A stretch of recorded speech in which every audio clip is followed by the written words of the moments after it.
आकाश की तरफ देखोगे, सुबह भी आकाश की लालिमा होती है और सांझ भी आकाश की लालिमा होती है। जब सूरज उगता है तो भी आकाश लाल हो जाता है और जब सूरज डूबता है तो भी आकाश लाल हो जाया करता है। सुबह प्रातःकाल पक्षियों का कलरव सुनाई देता है तो सांझ भी कलरव सुनाई देता है। फर्क कितना होता है कि सुबह की लाली उठाने का काम करती है और शाम की लाली सुलाने का काम किया करती है। और सुबह के पक्षियों का कलरव जो हुआ करता है वह घोंसलों को छोड़कर बाहर निकलने का होता है और शाम का जो कलरव होता है वह घर वापस लौटने का कलरव होता है। ध्यान रखें, सुबह सुबह पक्षी चहचहाते हैं, कलरव करते हैं, आकाश में पंख फैलाते हैं। ऐसा लगता है सुबह सुबह उन्हें देखो कि जैसे बड़े महोत्सव में शामिल होने के लिए जा रहे हो।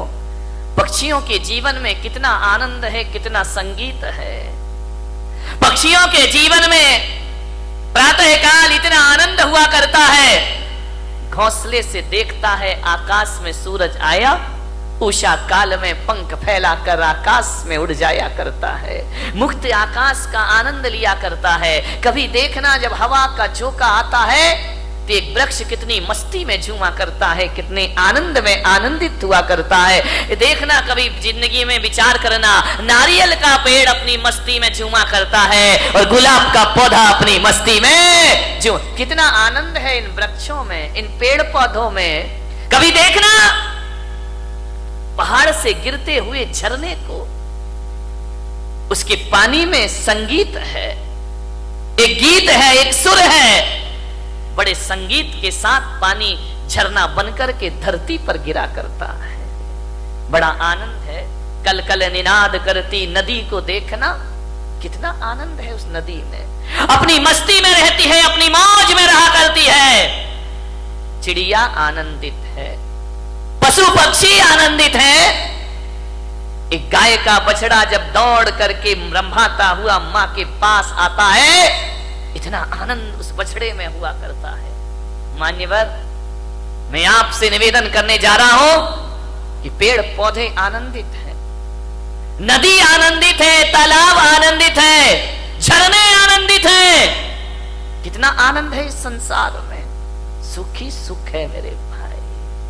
विचार करिए आप, प्रकृति का कण कण आनंद में जी रहा है। आसमान आनंदित है, जब रात होती है ना तो हजारों सितारों को आसमान लेकर धरती पर अपना सौंदर्य का रूप दिखाया करता है, आकाश में चंद्रमा चमका करता है। ध्यान रखिए, ज्यों ज्यों रात गहरी होती है आकाश का सौंदर्य बढ़ते चला जाता है, बढ़ते चला जाता है। आकाश आनंदित है, धरती आनंदित है, नदियां आनंदित है, पेड़ पौधे आनंद में जी रहे हैं, पशु पक्षियों के जीवन में आनंद है। अफसोस है आदमी के चेहरे पर आनंद दिखाई नहीं दिया। आदमी क्यों निराश है, आदमी क्यों उदास है, आदमी को ऐसा क्या हो गया है? एक चींटी भी जीना चाहती है, एक नासमझ जानवर भी जीना चाहता है, पर आदमी को क्या हो गया? ये मरने के षड्यंत्र रचा करता है, ये मरने की तैयारी किया करता है। आज तक किसी जानवर के मुख से ना सुना होगा कि हे भगवान हमें उठा ले, लेकिन आदमी के मुख से तो कई बार सुना है कि अब इस जिंदगी को जिया नहीं जाता, हे भगवान मुझे इस जीवन से उठा ले, इस जीवन से मुक्ति दे दे। क्या घट जाता है हमारे जीवन में ऐसा? आदमी मृत्यु के षड्यंत्र क्यों रचता है? ये आदमी अपनी ही हत्या करने के लिए तैयार क्यों है? मान्यवर, अपने ही जीवन से लाचार हो गया ये इंसान, अपने आप का दुश्मन बन गया। अभी तो ये सुना था कि दूसरे दुश्मन हुआ करते हैं, हम ही अपनी जिंदगी के दुश्मन खुद बनकर के तैयार हो गए हैं। आपने जीवन से अपने आप को खतरा हो गया। कभी आपने सुना किसी भैंस ने आत्महत्या की हो? सुना, कभी विचार किया है? कभी आपको अखबार में पढ़ने को मिला है कि आज एक भैंस ने गुस्से में आके आत्महत्या कर ली है? कोई जानवर आत्महत्या नहीं करता है। किसी भी जानवर को समय से पहले मौत को बुलाते हुए आपने ना देखा होगा। कोई देवता समय से पहले मरने का नहीं सोचा करते हैं। नार की सोच भी ले तो मर नहीं सकते हैं। आदमी को क्या हो जाता है कि क्यों जीवन से हार गया। थोड़ी सी प्रतिकूलताएं आई और आदमी जिंदगी से हार जाता है। नहीं मेरे समस्याएं किसके जीवन में नहीं होती हैं? राम के जीवन में समस्या थी, महावीर के जीवन में समस्या थी, कृष्ण के जीवन में समस्याएं थी, जीसस के जीवन में समस्याएं थी, आचार्य शांति सागर के जीवन में समस्याएं थी, आचार्य कुंद कुंद के जीवन में समस्याएं थी। समस्याएं किसके जीवन में नहीं होती है? ऐसा कोई है? समस्याओं से रहित जीवन नहीं होता, ध्यान रखिए। और हकीकत में देखा जाए तो समस्याओं का नाम ही जिंदगी हुआ करता है। आसानी से जिंदगी मिल जाए तो जीने का मजा खत्म हो जाएगा। एक बात बताइए, यदि समस्याएं नहीं हो तो फिर जीने का मजा क्या है? जिंदगी जिंदा दिली का नाम है, मुर्दा दिल क्या खाक जिया करते हैं। ध्यान रखिए, जिंदा दिल बनिए। मान्यवर, दुख इस बात का नहीं है कि आदमी मर जाता है, दुख तो इस बात का है कि जिंदा रहकर भी आदमी जिंदा नहीं रह पाता है। वह मरा मरा सा जीवन जीता है, वह मरे हुए सी जिंदगी जिया करता है। विश्वास पैदा करो अपने आप पर, जिंदगी से हार मत मानिए। जिंदगी मिली है, मालूम है मानव का तन मिला है। शास्त्रों में कहा है, ग्रंथों में कहा है, 84 लाख शरीर छोड़े हैं तब जाकर ये मानव का शरीर तुमको प्राप्त हुआ है। 84 लाख योनियों में हमारा जन्म हुआ है। कितने जन्म हम नाली के कीड़े बने होंगे, कितने जन्म पक्षी बने होंगे, कितने जन्म हम कीचड़ में कीड़ों की तरह रहेंगे होंगे। हर जन्म में हमने प्रार्थना की होगी ईश्वर से कि हे ईश्वर, एक बार मुझे मनुष्य का चोला प्रदान कर दे, हे ईश्वर एक बार मुझे मनुष्य का तन प्रदान कर दे। इसलिए आत्महत्या करने के लिए नहीं, जिंदगी की अंतिम सांस को पूरी ईमानदारी से जीने का प्रयास करिए। अंतिम सांस भी पूरी जिंदा दिली के साथ जिएंगे। क्यों हार जाता है आदमी? अच्छा विचार करिए, सोचना। ऐसे ही नहीं मिल गया मनुष्य का जीवन, बहुत मेहनत की है इसके लिए। मनुष्य का जीवन मिला, ऊंचा कुल मिला, अच्छी खानदान मिली, दिमाग मिला, बुद्धि मिला, शरीर मिला, फिर भी इस जिंदगी से हाथ धोते हो आप। अब तो घबरा के कहते हैं कि मर जाएंगे, अब तो घबरा के कहते हैं कि मर जाएंगे। और मरकर भी घबरा गए तो फिर बताओ अब किधर जाएंगे? दूसरा हमारे पास कोई रास्ता है नहीं। जिंदगी मिली है, अच्छे से जियो, तरीके से जियो, सलीके से जियो। बहुत कम जीवन मिला है, इसे उदासियों में मत गुजारिए। जिंदगी भीख में नहीं मिलती, जिंदगी बढ़ के छीनी जाती है। जिंदगी भीख में नहीं मिलती, जिंदगी बढ़ के छीनी जाती है। अपना हक संग दिल जमाने से छीन पाओ तो कोई बात बने। सर झुकाने से कुछ नहीं होगा, सर उठाओ तो कोई बात बने। पोंछ कर अश्क अपनी आंखों के, मुस्कुराओ तो कोई बात बने। मुस्कुराओ तो कोई बात बने। उदास मत जियो, जिंदगी को पूरे आनंद के साथ जीने का प्रयास करो।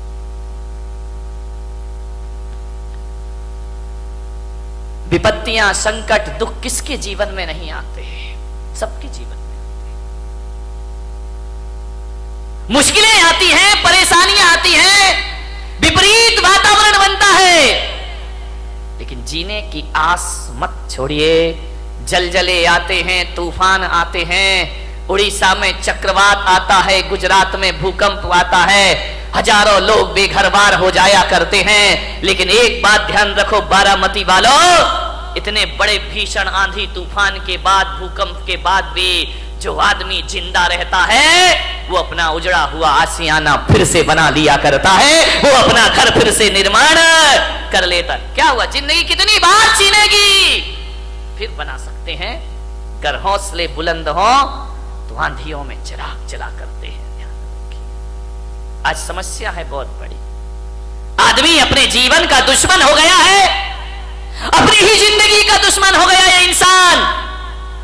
शहरों में बड़े बड़े व्यापारी आत्महत्या कर रहे हैं, महानगरों में व्यापारी आत्महत्या कर रहे हैं, गांव में किसान आत्महत्या कर रहा है, घरों में किशोर आत्महत्या कर रहे हैं, महिलाएं आत्महत्या कर रही हैं। थोड़ा सा निराशा हुई, थोड़ा सा मन का नहीं हुआ, थोड़ा सा प्रतिकूल वातावरण हुआ और आदमी मरने को तैयार है। और एक बात बताओ, बारामती के लोगों से मेरा निवेदन है, इस पंडाल में ऐसा कोई व्यक्ति बैठा है जिसने आज तक आत्महत्या का विचार ना किया हो? है कोई महान आत्मा? मैं दर्शन करना चाहता हूं। एक बार भी पूरी जिंदगी में मरने का विचार नहीं। महिलाओं तुम्हारी तो जय हो पंचम काल की, ये तो इतनी बार मरती हैं लेकिन एक बार भी नहीं मरती है। विचार करिए, सोचना है आपको। बात बात पर आदमी मरने का सोच लेता है। ऐसा कोई नहीं होगा इस दुनिया में जिसने अपने पूरे जीवन में एक बार मरने का ख्याल भी ना लाया हो। मर नहीं सका वो बात अलग है, लेकिन मरने का ख्याल तो सबके भीतर आ जाता है। थोड़ा सा मन का नहीं हुआ, मैं महिलाओं का तो नहीं, यहाँ की महिलाओं की बात नहीं कर रहा हूं। कौन बोला बंबई वालों की कर रहे हो ना? तुम्हारी तो अभी नहीं, आगे जाके विचार करना है आपको। महिलाएं तो हमेशा थोड़े, इनके दो ही हथियार हैं, ध्यान रखना, या मैं मायके चली जाऊंगी या फिर मैं मर जाऊंगी, आत्महत्या कर लूंगी, सुसाइड कर लूंगी, मैं नहीं जीऊंगी, तंग आ गई जिंदगी से। महिलाओं से मैं बात बात पे आत्महत्या के विचार मत बनाइए, मरने के विचार मत बनाइए, ध्यान रखिए, विचार करिए आप। बहुत अशुभ विचार है। भगवान महावीर कहते हैं मरने के विचार भाव हिंसा कहलाया करती है, और भाव हिंसा को द्रव्य हिंसा से भी बड़ा पाप माना जाता है। अरे दैहिक हिंसा उतनी खतरनाक नहीं होती है जितनी वैचारिक। इससे बड़ी क्या हत्या, दूसरों की हत्या करना भगवान महावीर ने पाप कहा है। एक इंद्रिय जीव को भी मारना भगवान महावीर ने पाप कहा है। अरे एक बात याद रखना, मेरे महावीर कहा करते हैं, अरे दूसरों की हत्या करना पाप है, लेकिन अपने आप की हत्या करना महापाप हुआ करता है। इससे बड़ा दूसरा कोई पाप, दूसरों की हत्या करना तो पाप ही है, अपनी करना महापाप हुआ करता है। इसलिए भगवान महावीर ने एक प्यारा सा सूत्र दिया है। भगवान महावीर ने 4 शब्द इस इंसान को दिए हैं। अरे वो 4 शब्द नहीं, 4 वेद हुआ करते हैं, वो 4 आर्य शब्द हुआ करते हैं, वो महावीर के 4 शब्द। ध्यान रखना, इनसे बड़ा ना कोई आगम होता है, ना शास्त्र होता है, ना पुराण होता है। महावीर ने इस दुनिया को केवल 4 शब्द दिए हैं। महावीर ने इतना ही कहा है, इस मानव जीवन को सफल करना है तो 4 सत्य में जियो। वो 4 सत्य है, वो 4 वेद है, वो चारों धाम की यात्रा है। वो 4 शब्द इस धरती को दिए, जियो और जीने दो। इससे बड़ा कोई धर्म ग्रंथ नहीं हुआ करता है, इससे बड़ा कोई शास्त्र नहीं हुआ करता है, इससे बड़ा कोई आगम नहीं हुआ करता है। न वेद है, न पुराण है, न कुरान है। 4 शब्द में उन्होंने अपनी पूरी देशना को समाहित कर दिया। 4 शब्द में पूरे दर्शन को रख दिया भगवान महावीर ने। ऐसे दार्शनिक हुए, उन्हें ज्यादा बोलने की जरूरत नहीं पड़ी। भगवान महावीर से पूछा गया कि आप बताइए एक सेंटेंस में धर्म का सार क्या है, तो महावीर ने कहा जियो और जीने दो। ध्यान रखिए।